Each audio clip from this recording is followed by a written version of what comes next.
Here we see the female part of the die receiving some attention.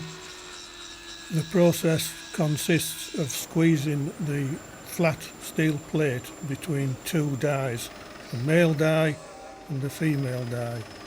The male die is the upper one of the two. That forms the inside shape of the plate. The female die forms the outer shape. If the clearance between the two dies is too great, the shape will be incorrect.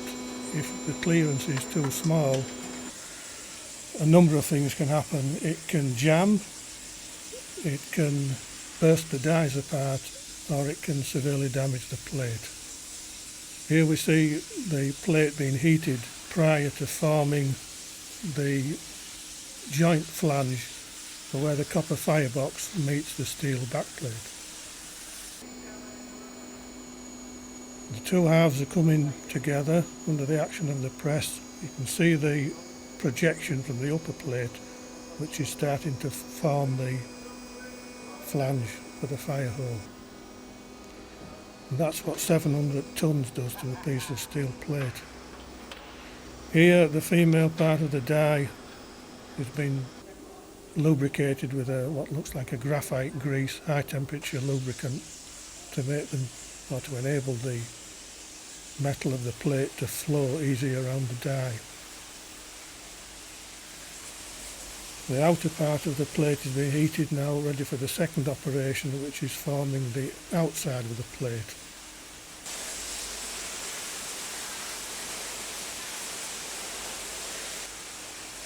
You will notice the rippling of the plate due to the unequal heating. Ideally it would have been prepared or heated in an oven, but Roger Pridham didn't have an oven big enough to accommodate this plate.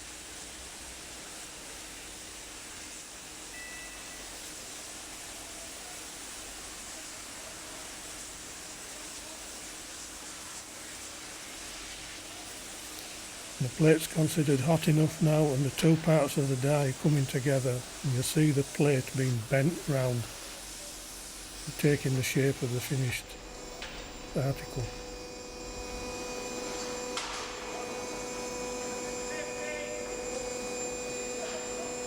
The flames with a high temperature, or is the high temperature lubricant being burnt off.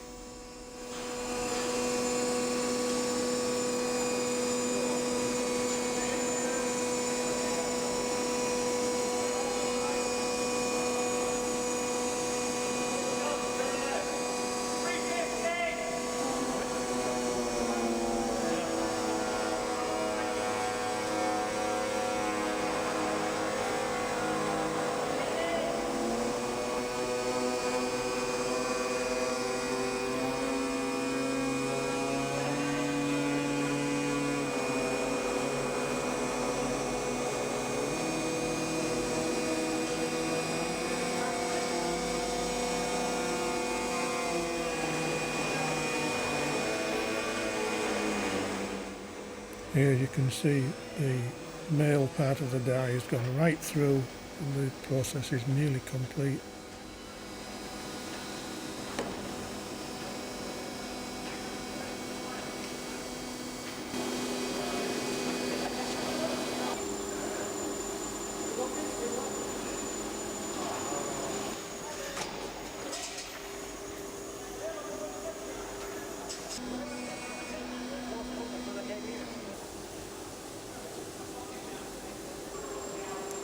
Notice the distortion of the visor due to the heat.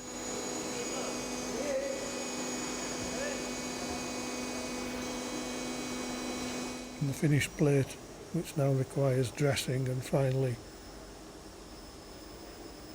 machining or dressing to size.